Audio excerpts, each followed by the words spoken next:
We were talking about L'Hopital's rule and indeterminate forms, and we had placed the indeterminate forms on the board. I'm placing them there again, and I'm reminding you that the only way you can ever bring out L'Hopital's rule to attack a limit problem is if the form of the limit is 0 over 0 or infinity over infinity. And that also doesn't matter on the infinity. If it's positive or negative, doesn't matter. And so today what I wanted to do is do some more of the L'Hopital's rule, and then we'll talk about the exam. I don't have an official review for the exam, but we were going through this, right? You came to my office? Did you? No. We went through this, right? Okay, sorry. And I found an old review on my website in Canvas. It's called the Exam 3 Review from fall 2014. And there's a lot of stuff on here that would be on your test, topic-wise. So I'll address this later, but I just wanted to show it to you. There's some stuff also on here that you have not seen, so I'll specify what things to look at. This is a good practice for you, so we'll get to that later. Just don't let me get carried away. Let's say, stop me by 10 after 2. Sorry, 10 after 2. If I, give us about half an hour to talk about the exam. All right. All right. Let's get down to business. Any questions over the homework?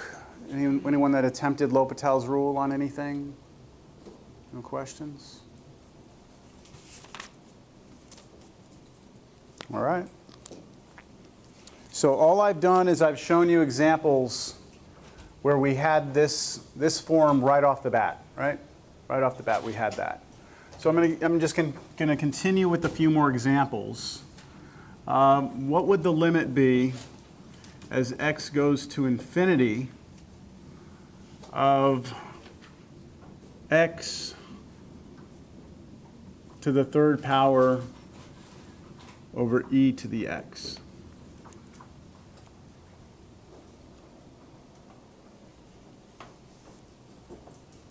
So let's first talk about the behavior of these functions. On the top, as x gets larger, x cubed is going to continue to get large. So we've got the top going to infinity. So I use the arrow to represent the form, right? That's the form I'm going to get. It's going to be infinity on top. And then, of course, e raised to a very large power is going to be a very large number also. So that's becoming infinite. And at this point, can we use L'Hopital? Yes. Of course, right? So we bring out L'Hopital. We represent it with an L or an H or something like that. I told you I do an L. I think what happened was when I was a student, I think I was told to put an H, but for some reason I put an L, and I continue doing that for the rest of my life, and now I'm showing you the same thing, even though it may be technically wrong. It's not, I don't know, that sounds bad. I'm showing you the wrong thing. Do we all agree, L or H, we know what we're doing here? I mean, it's applying a rule. It's not like we're applying the rule incorrectly, right? So there we go.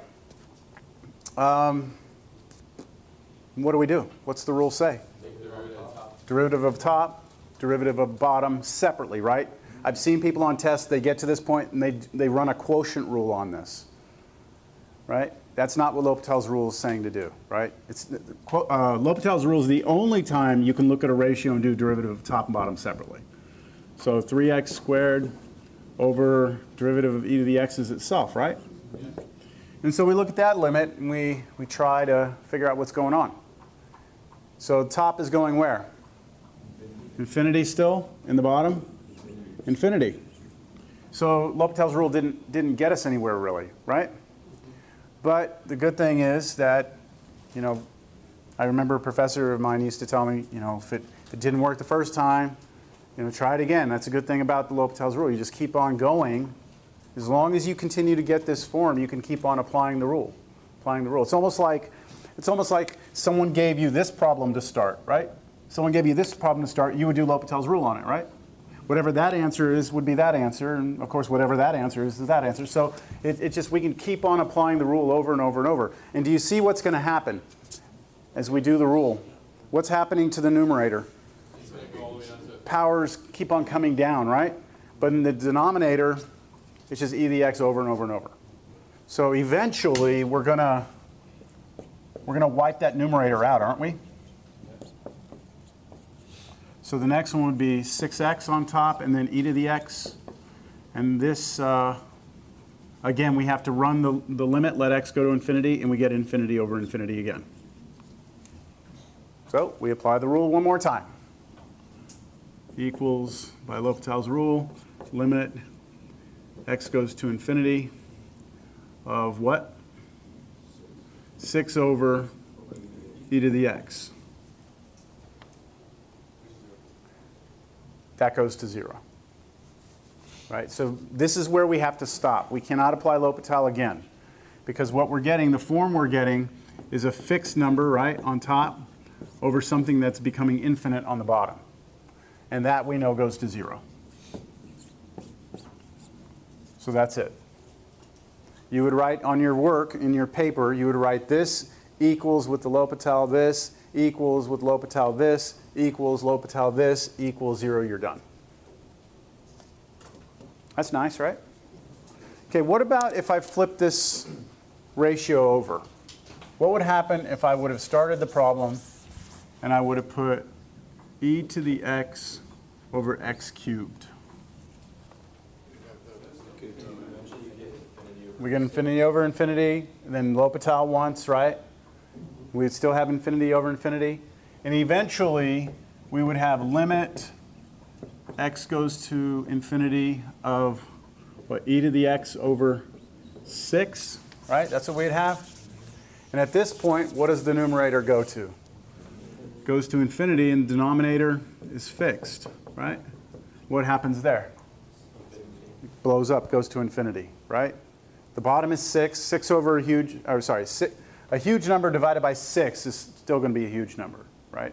So this becomes infinite. So we could say infinity.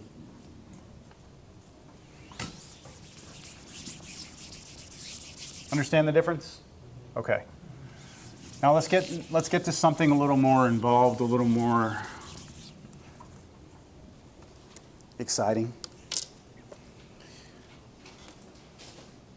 How about limit as x goes to, or sorry, as theta goes to pi over 2 of 1 minus sine theta over cosecant theta.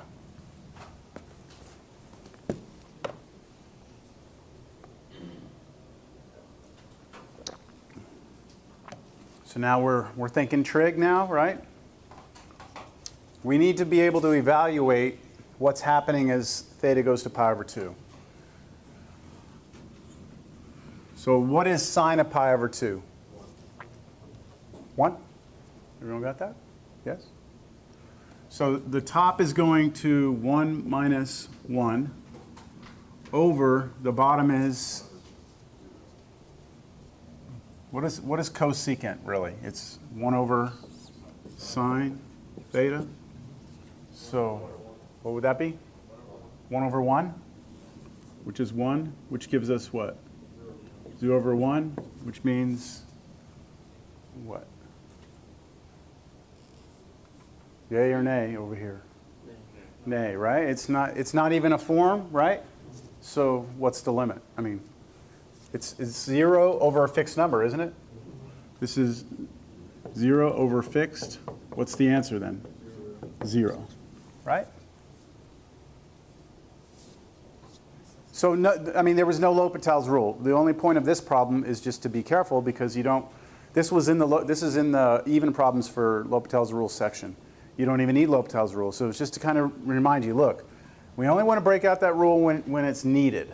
We don't want to just be pulling that rule out every single time we see a limit now. With me? Okay, let's change the problem. What could I put down there that might be able to screw things up?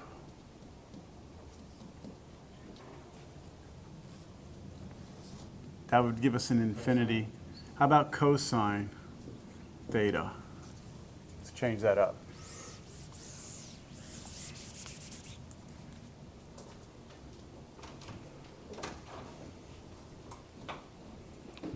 So if we let theta go to pi over 2, we already said that the top is going to go to 1 minus 1, right?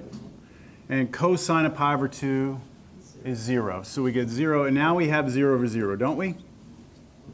So we have a form that we can do L'Hopital's rule on. So we may as well break out L'Hopital's rule. L'Hopital. Here we go. Limit theta goes to pi over 2. And then we do derivative of the top.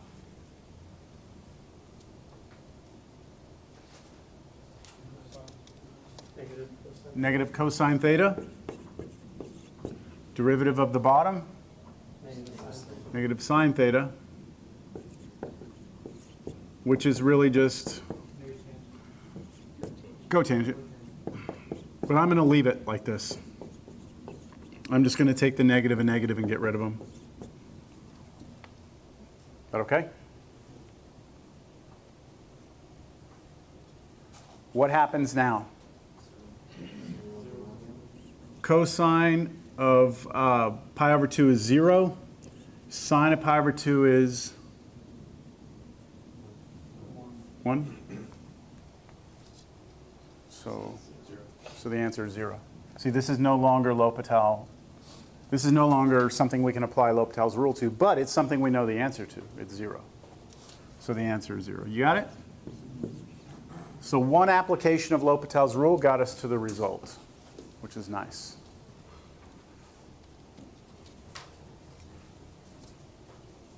All right, let's try something else.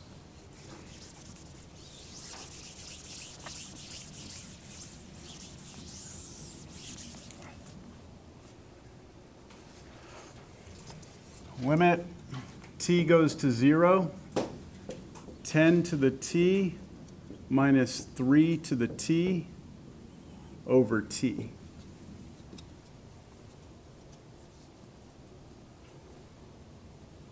By the way, what types of functions are these? 10 to the t and 3 to the t? Exponential functions, right? All right. Let's first plug in 0 and see the form we get. 10 to the 0 is what? 1 minus 3 to the 0's 1 over 0. So we get 0 over 0. Is that worthy of L'Hopital? Yep. Okay, so we bring in L'Hopital here.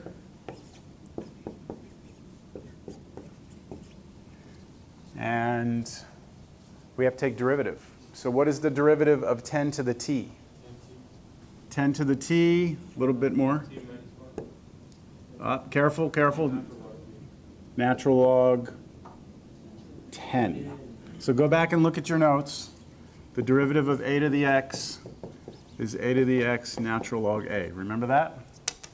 So derivative of 10 to the x is 10 to the x natural log 10.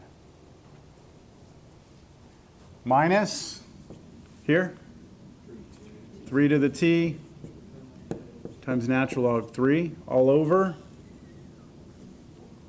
1. Now let t go to 0, and let's see what we get.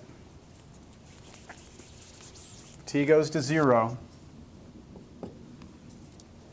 10 to the 0, 1 times natural log of 10.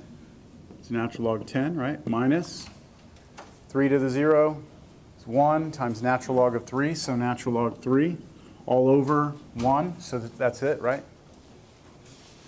No problems. There's no division by 0. It's just a number, isn't it? This is a number.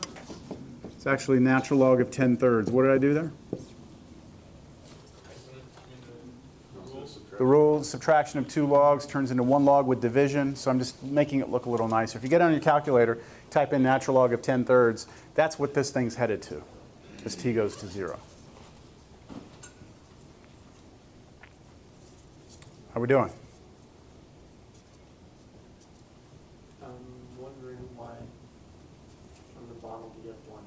The derivative of t. Okay. Right? So we had to do derivatives separately. Yeah. Yes. And then I just didn't write it over here.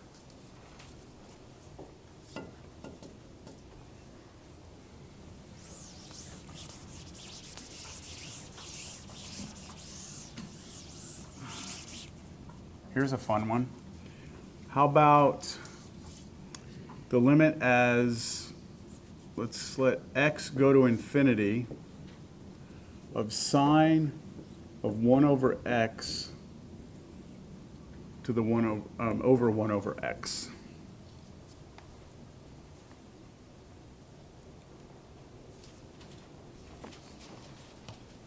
Anyone know the answer just by looking real quick? Anyone see it? The answer should be 1. But that's because, remember that thing that we learned a long time ago, that it was like, if you have a limit, and it didn't matter what was happening here, but if you had sine of junk over the same junk, and those two things matched exactly, and they both went to 0, the answer would be 1. That's what's happening here. But let's do it without that knowledge. Let's do this, see if we can use L'Hopital's rule to do it. As x goes to infinity, what does 1 over x go to? 0, right? So the top is headed to sine of 0 over, and then we said the bottom here is going to go to 0 also. What is sine of 0? 0, so that's headed to 0 over 0, isn't it? So we can use L'Hopital's rule. So according to L'Hopital's rule, we can take the derivative of top and bottom separately. What is the derivative of sine of something? Cosine of that something, right? Chain rule, right? That's what I'm doing right now. Times the derivative of what's inside. You could use quotient rule, but look, let me do something on the side here real quick. Do you remember how important I said this was, that everyone remembers what the derivative of the square root of x is and said that's 1 over 2 root x? And just like kind of memorize that. Same thing with 1 over x. It happens a lot. Not as much as this, but the derivative of this is negative 1 over x squared. And you can do that by just rewriting that as x to the negative 1. Right, bring the x up. And then do negative 1 comes out. You subtract 1 from this, you get negative 2. So you get negative 1 times x to the negative 2, which is that. Yeah? Okay. So that's what goes out here, right? Negative 1 over x squared. Am I done on top? Yes? On the bottom? Negative 1 over x squared. Oh, hey, same thing, right? They cancel. And now if I let x go to infinity, in here I get 1 over infinity, which goes to 0. Cosine of 0, though, is 1. So we get cosine of 0, which is 1. So that matches what we thought the answer would be, but that's using L'Hopital's rule to get it. On the test, could we use that previous knowledge of just going to 1? Or would you want us to work on it? Sure. Yeah, but I wouldn't give you that problem. Yeah. But yes, you could. You could. Because that's something I said everyone should know, right? You should just recognize that limit and apply it.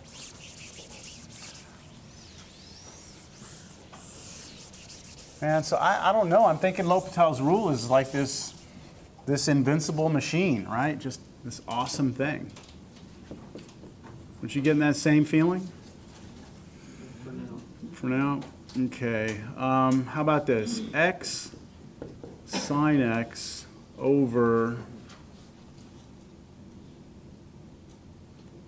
cosine x. Wait, hold on, not infinity. Sorry, I meant to go to 0. Cosine x minus 1.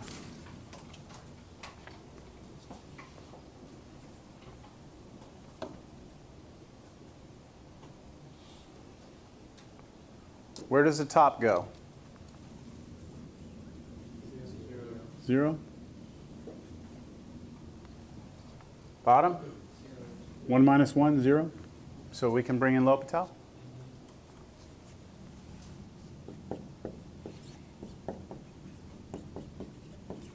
Derivative of the top. Product rule, right? We have to use a product rule there. So even though I'm not like technically doing quotient rule, if the top is a product, you have to take the derivative of the product. So that's going to be sine x plus x cosine x. Is that okay that I did product rule here? Derivative of x is 1 times this, plus derivative of sine, which is cosine, times that, and I just kind of simplified it already. Is that okay? Over negative sine x.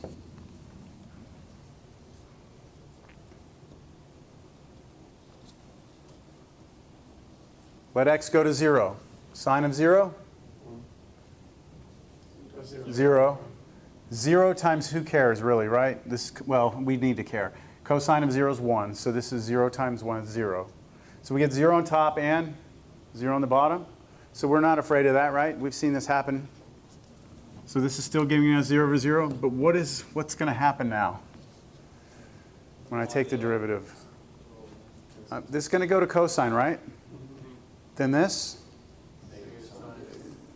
It's another product rule, isn't it? And what's happening is every time I take a derivative, the numerator is actually getting bigger and more complicated, isn't it?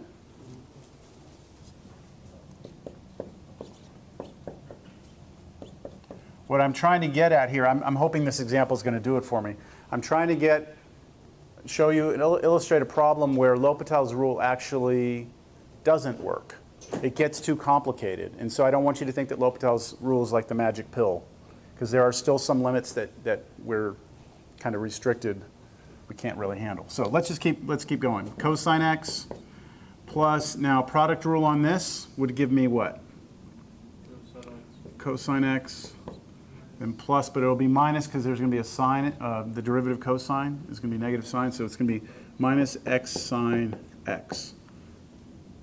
I'm trusting that you can get this product rule from that, right? Over the derivative of the bottom, negative cosine x. And that's actually very, very refreshing to see because this is not going to go to 0, right? Oh, right? Do you agree? That's not going to go to 0? So let's see what happens here.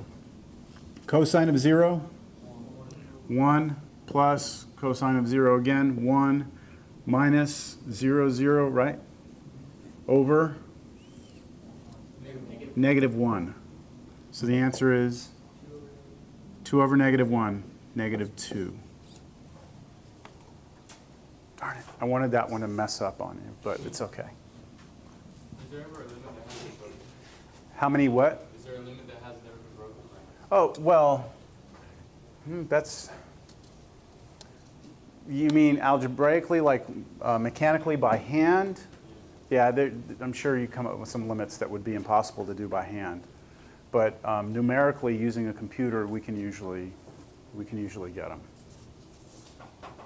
Get a numerical solution. All right, so that one didn't quite do what I wanted it to do. I wanted it to mess up real bad on you, so let me give you another one that'll mess up for sure.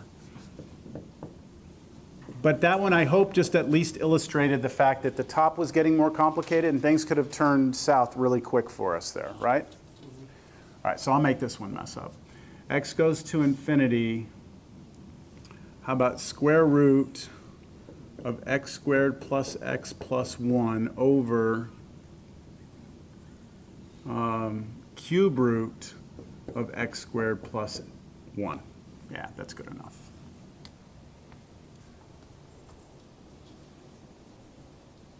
So I'm manufacturing this limit just to illustrate the limitations of L'Hopital's rule. That's it. So where's the top headed? Infinity. Bottom. Infinity. So you're like, ha, ha, ha, I'm going to break out L'Hopital's rule. Here it comes. And then you go, uh-oh. Because we have to take derivative of those, right? Derivative of the top is a chain rule problem. So derivative of square root of something is 1 over 2 root x squared plus x plus 1 times derivative of what's inside, 2x plus 1, right? Then all of that over, oh great. How do we take derivative of x squared plus 1 cube root? That's 1/3 power, isn't it? So we bring the 1/3 out, subtract 1, then take derivative of what's inside. So it's going to be 1/3 x squared plus 1 to the negative 2/3 times 2x. And then we have to clean that up, and then we have to see what happens when x goes to infinity. And if it doesn't go somewhere nice, we're going to have to, like if it goes back to infinity over infinity, we're going to have to do the derivative again. And I sure as hell don't want to take derivative of that, right? I mean, at least this one was, I mean, it's a pretty clean derivative, but this would be a disaster. Yeah? So let's see if I can clean it up a little bit and figure out what's going on. Let me first rewrite it. The top is 2x plus 1 over 2 square root of x squared plus x plus 1. That's the top, right? I just slid this thing up on top of that. On the bottom, I have a 2x. This whole thing can be dropped down, right? Drop down. And so tell me if I'm writing this correctly. 2x and then over 3 and then x squared plus 1 to the positive 2/3. Does that look like the correct rewriting of that? 2x stays on top, the 3's on the bottom. This goes and joins it on the bottom, but it becomes a positive power. Then you have a fraction over a fraction, so you can flip it, can't you? Flip this up. So we could get something like this. 2x plus 1. And then what's going to go up there and join it, that 2x plus 1? The 3 thing, right? The 3 times x squared plus 1 to the 2/3. Then all over on the bottom, the 2, and then the root x squared plus x plus 1. And then times, what joined that one? 2x. Okay, so that's cleaned up a little bit. Let's go ahead and see if we can figure out where this thing's going, if x goes to infinity. What about in parentheses here? Infinity times 3, still infinity. Infinity, 2/3, still infinite. So the top's going to infinity, bottom, infinity times infinity. So you have infinity over infinity. Break out L'Hopital? No, hell no. I'm not breaking out L'Hopital's rule on that. Because you would have to do what? Product rule on this. That product rule has a chain rule here. The bottom is another product rule with the chain rule on that. And this derivative is going to get extremely complicated, right? This L'Hopital rule step. So moral of the story here, is that L'Hopital is not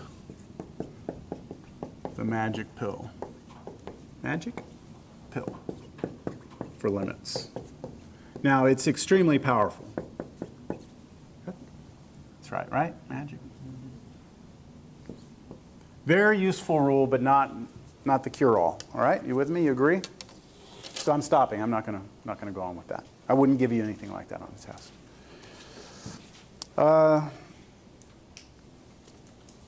This one looks kind of interesting.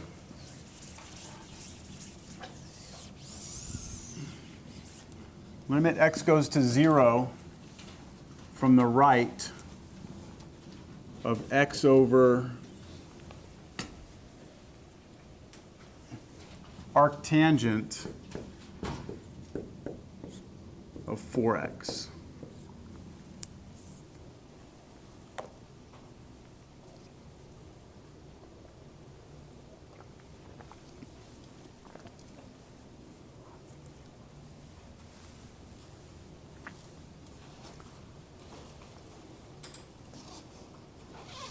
Where does the top go? 0. Okay. Bottom, you need to know what arctangent of 0 is, right? Because when you plug 0 in for x, 4 times 0 is 0, arctangent of 0. So what is arctangent? Always spits out angles, right? Arctangent will always spit out an angle. So what you're saying here is what angle on the tangent function gives you 0? For tangent. So where is the tangent function 0? That's what this is saying. Where? 0. Right. You graph tangent. Tangent looks like this, kind of. And you're saying where is 0 coming out? So which value here gives you a 0 up and down? And that happens at 0. So the bottom is also going to 0. So you can use L'Hopital's rule. The derivative of the top's pretty clean, isn't it? Derivative of the bottom is one of the ones that I said you needed to Make sure you kind of remembered, right? I proved what the derivative of arc sine was in class. I asked you to prove what the derivative of arc cosine was, and I told everyone to remember that the derivative of arctangent came up a lot in Cal 2. So if you don't remember, it's on your formula sheets. It's 1 over 1 plus 4x, that quantity squared. So I'm reminding you here, derivative of arctan x is 1 over 1 plus x squared. So if the argument of the arctan is 4x, then it's 4x squared, and it's the entire quantity squared, so you have to square the 4 and the x. But we're not done, right? There's one more piece to this. Chain rule, you have to take derivative of what was inside arctan, which is what's derivative of 4x? It's 4. So I have to tack a 4 onto this, right? And now let x go to 0 and see if we have any problems. No. Mm-mm. This is really like a 4 over 1 next to it.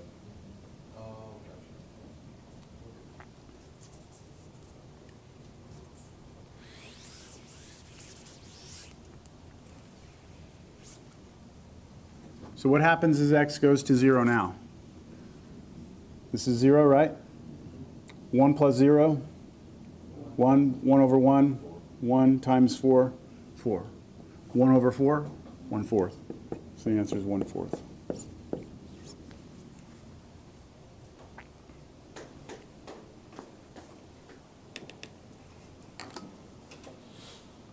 So just keep in mind that what we're saying is that if we graphed it, if we were to graph that as a function, and I'm talking about the function x over, I think they use arc tan of 4x.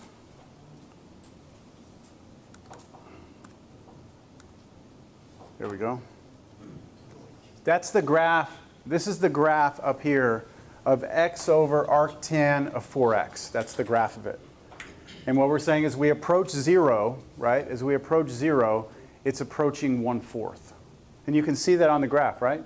As you come in, turns out if you come in from either side, if I walk along this function and I let my x value get closer to 0, the y value gets closer to about, well, 0.25.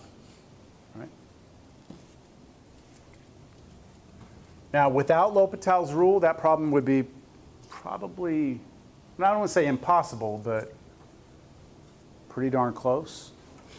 Because remember, whenever we had 0 over 0 or infinity over infinity, we always had to do some sort of algebra or some sort of trick. And I just don't see any algebra happening here that's going to make that good and easy to work with. One more, and then we're going to move on. We need to start looking at some of these other possible forms that we could get, right? What about if we have natural log the square root of x over the cube root of x?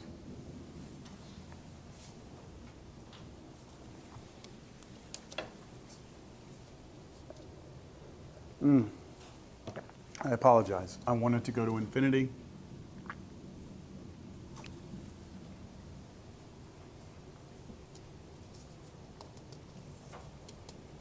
So what's the square root of infinity? Infinity, natural log of infinity. It's infinite, right? So remember what we're doing is we're looking at the natural log function that looks like this. We're saying what happens to it as you go to infinity? It grows. It's slow growth, but it does grow and it becomes infinite. So the top's headed to infinity. The cube root of infinity, still infinity, right? So we have the form that we need for L'Hopital. And so I apply L'Hopital.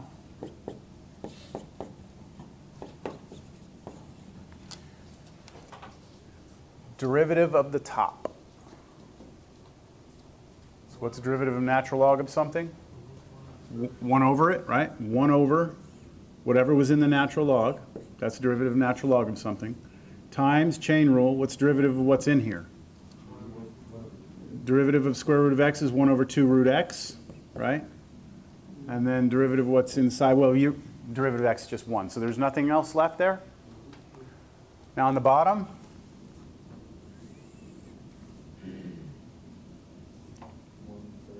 one-third x to the negative 2/3.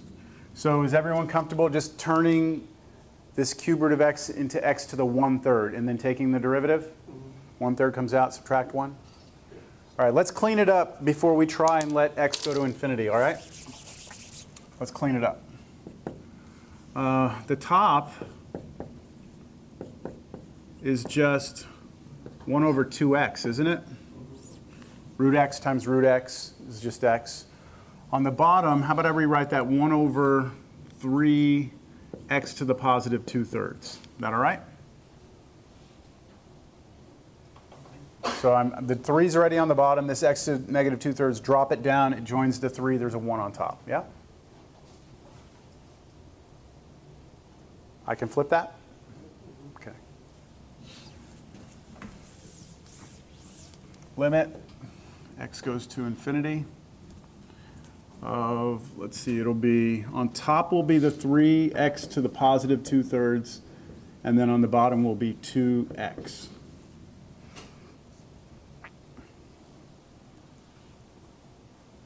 Now you may be tempted right now to use L'Hopital's rule, but you can still simplify this.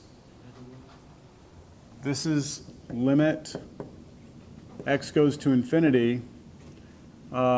What is it? But what can you do with these? That's like x to the first power. If you have x to a power over x to another power, subtract the powers. 2/3 take away 1 is negative 1/3. So is it fair for me to write it like this?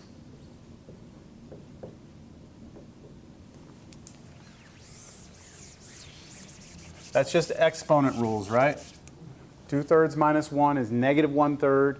So I'd have an x to negative 1/3, but I drop it down to the bottom. That's why it's positive 1/3 here. Now let x go to infinity. You get 0. This is going to turn into a fixed number on top over infinity, and that's going to go to 0. So the answer is 0. Does anyone have any questions on that?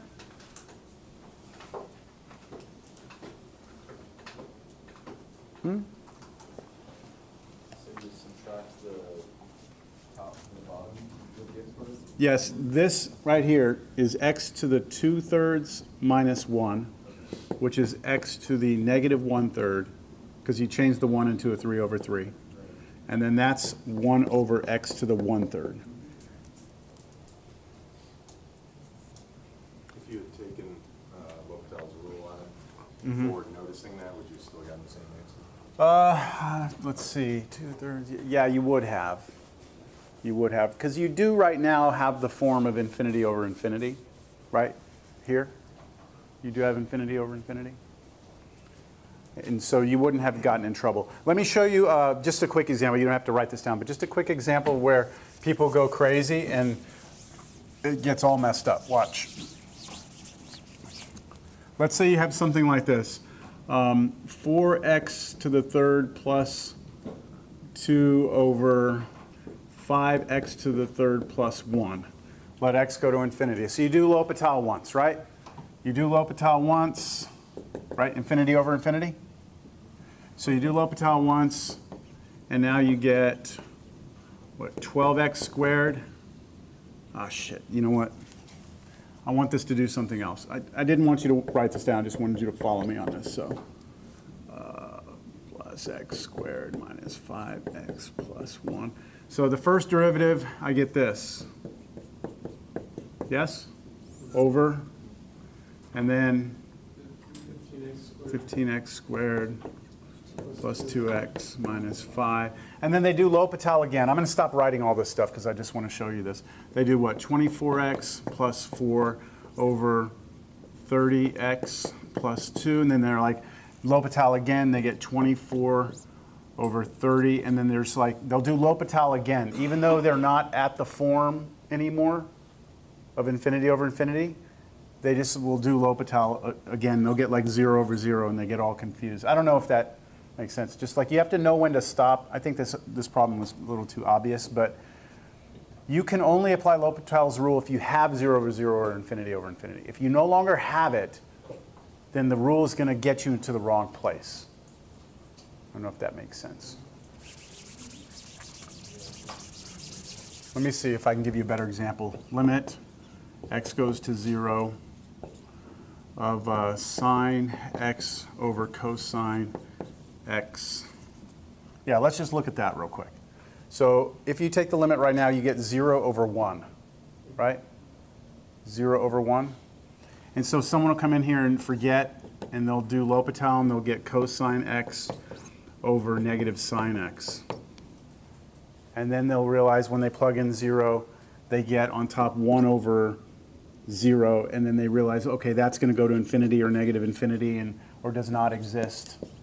But they applied L'Hopital's rule when they weren't supposed to. You were never supposed to apply it to begin with, so your answer is going to be off. Okay. That's all. Just be careful. Make sure you got the proper form. All right, now let me ask you a question as I'm getting ready to go into this next. The next one I'm going to look at here, one of these indeterminate forms. Let me just see if you agree with this. If I write down the number 1, let's say 1 million, right? That's it's a big number. I mean, relatively, that's a big number relative to how much money you have in your pocket right now. Do you agree that that's 1 over a million? Yeah? I mean, but you would never write that, but do you agree with it? So now let's replace this big number with the idea of infinity. Do you agree that having an infinite number, a very, very large number, something getting bigger and bigger, is equivalent to having 1 over an infinitely large number? Or we know that 1 over an infinitely large number is actually headed towards what? 0. So isn't infinity almost kind of like having this situation? An infinitely large number is the same as taking a number and dividing it by an infinitely small number. Yeah? So anytime you see infinity, you can actually rewrite it as this. Or something that's getting big, you can rewrite it like this. Now let me show you why this is kind of an important concept. The next limit, or the next type of indeterminate form we want to look at is this indeterminate form 0 times infinity. So let me write down an example first. Limit x goes to, let's go with infinity, x sine 1 over x.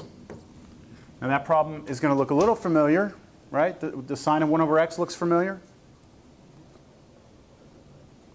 But in the problem I just gave you a little while ago, it was sine of 1 over x over what? 1 over x. But that's not what you have here. So let's talk about what's happening as x gets larger. So where is this one headed? Infinity. Now I could write it this way. We have the form infinity times, but I'm going to write it underneath so you can see where it's coming from. Now where's this one going? 0. And so this we talked about last class as an indeterminate form. You have a number that's getting very, very big times a number that's getting very, very small. So what happens, right? Who wins? Does anyone win, right? But like I just said a second ago, when you have infinity, you can always look at that as being 1 over infinity, right? Yes? So what I'm going to do is I'm going to take this term right here, this factor x, that's infinity, and I'm going to rewrite it as 1 over infinity. What? Watch. Once I do it, it's really not going to be as bad as I just said. The sine of 1 over x, sorry, I'm going to leave on top. But the x that was out front, I'm rewriting it on the bottom as 1 over x. Now, do you agree with me that 1 over x underneath this fraction would flip up and just be an x out here? So I really just took this x and forced it into the denominator. But when I did that, I had to write it as the fraction 1 over x. Do you all agree it's the same exact expression? But watch what's happened. Instead of having the form infinity times 0, I now have the form what? 0 over 0. And that I can do L'Hopital's rule on. We just did it a minute ago, and we got the answer of 1, didn't we? And that's the way you handle every single time you have infinity times 0. You have to choose one of the pieces, either the infinite part or the 0 part, and force it to the bottom as 1 over it. And when you do that, you're guaranteed to get 0 over 0 or infinity over infinity. It's going to happen. All right, let me do another example. You'll see, hopefully, what I'm talking about. So I didn't show the work for that because we already did it, right? Okay. So how about this one? How about limit x goes to 0 from the right?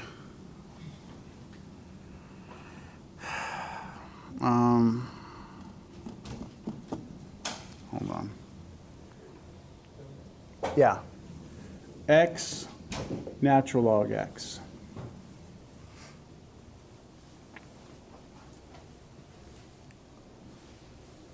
So let's discuss what's happening here. This first piece is headed where? 0 times natural log of 0. We know natural log of 0 doesn't exist, right? That's undefined. But it's saying what happens to natural log as you get close to 0. And what do we know it's doing?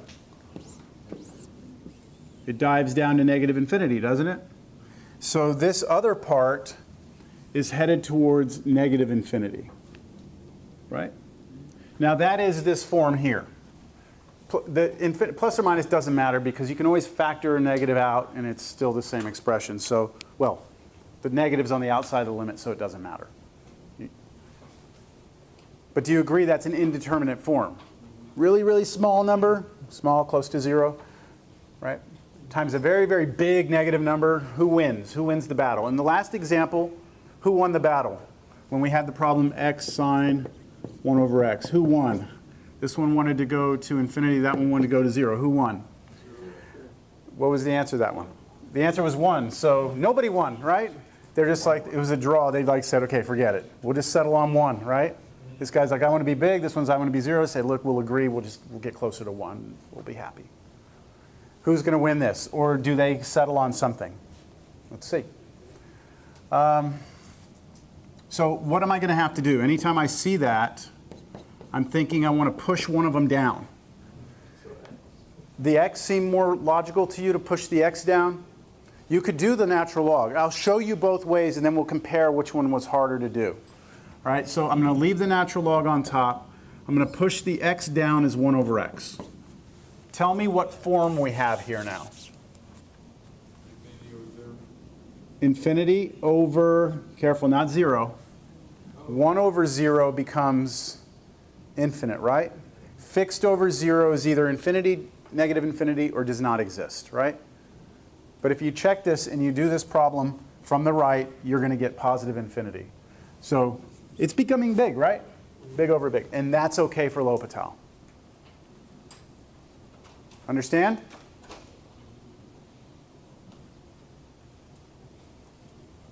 All right.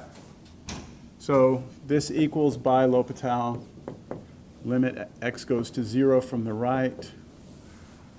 All right, let's go around the room. We haven't done that in a long time. So who wants to, this table here? Who wants to tell me what top and bottom should be here?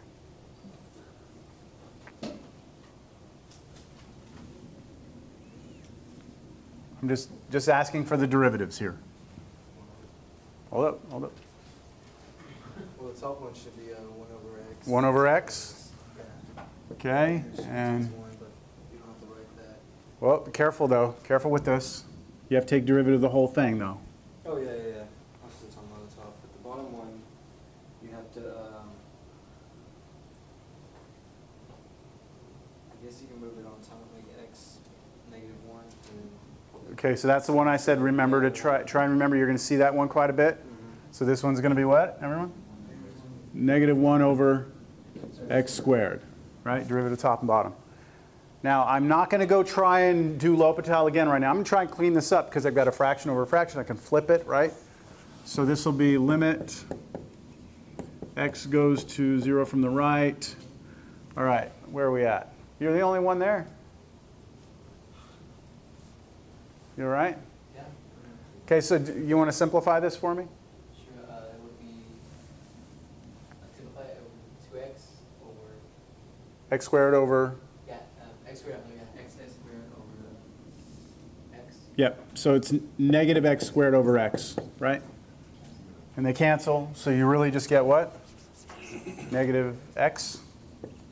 And then let x go to 0. And what do you get? 0. Right?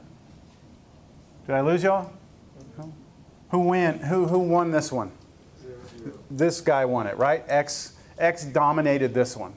This one wanted to go to 0. This one wanted to get it big. This one just went to 0 faster than this one went to infinity. And so, you know what I mean? It dominated. It was overpowering. Kind of like polynomial functions, where that leading highest power of x dominates what happens as x gets big. This same sort of thing. Yes? Is there a way to tell, like, from the starting equation, like, oh, I can tell 0 is going to win this one? No. No, just gotta do it. Got to do it.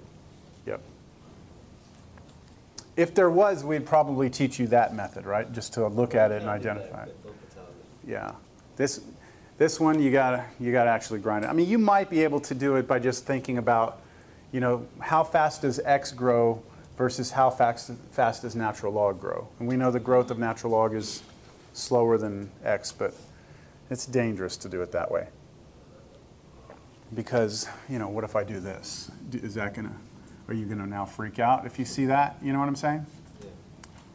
Are you gonna think this one's gonna dominate this one because it's squared? Or if I raise this to the 100th power, now are you really feeling like it's gonna dominate? It actually wouldn't matter. This one would still win.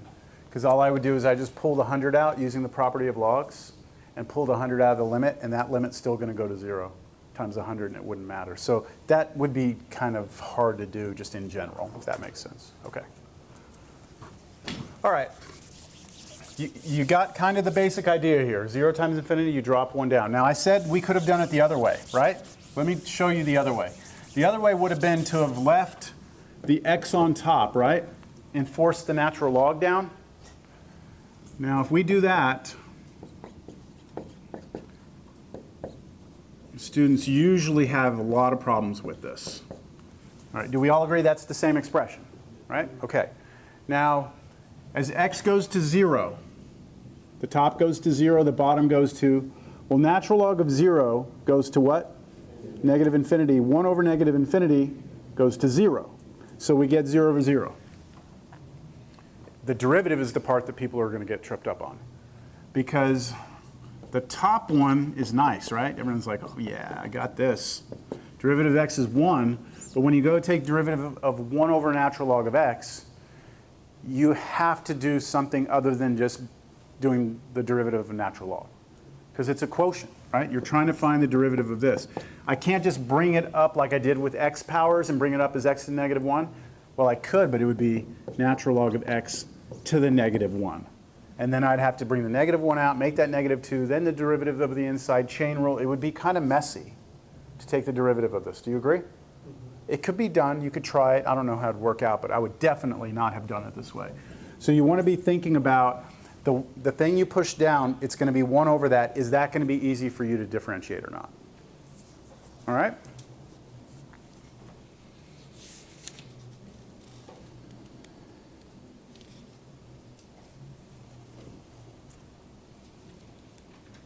All right, let's do one more of these. Let's do x goes to infinity. X to the 10th power, e to the negative x.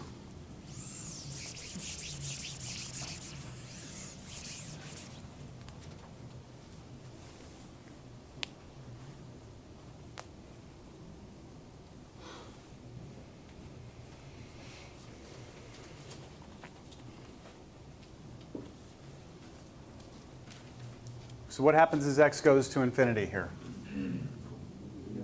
Infinity times e to the negative infinity. So be careful with that one.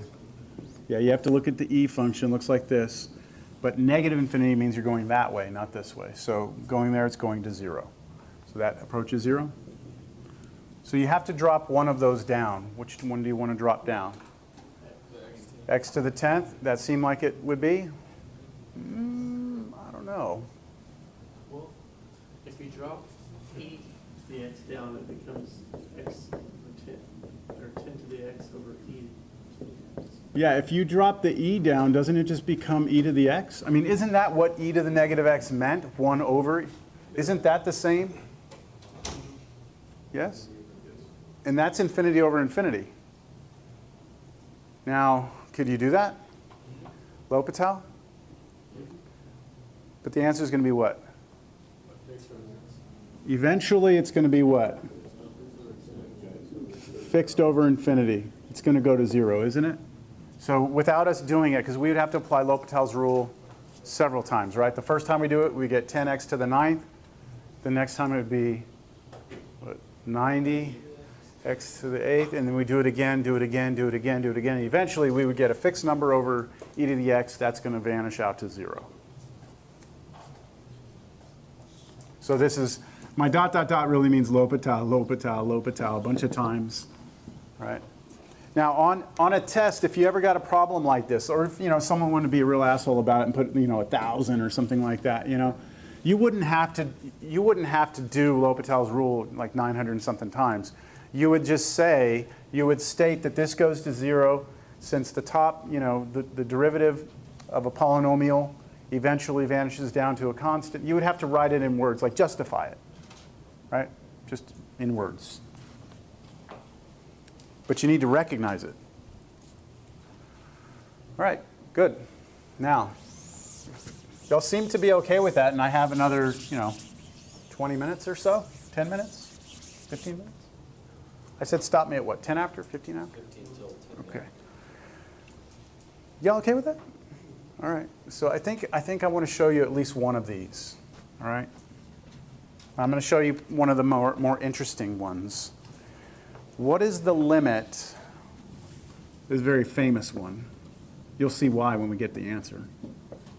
As x goes to infinity of 1 plus 1 over x raised to the x. And I'm going to put a star next to this example because it's, like I said, it's an important one.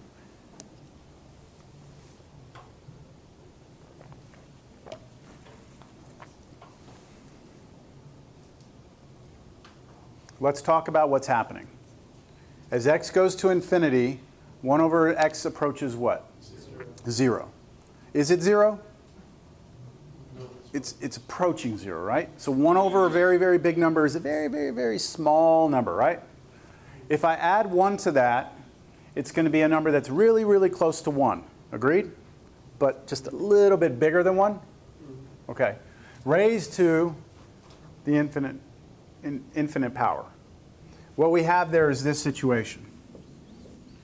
Because we had talked about this last class.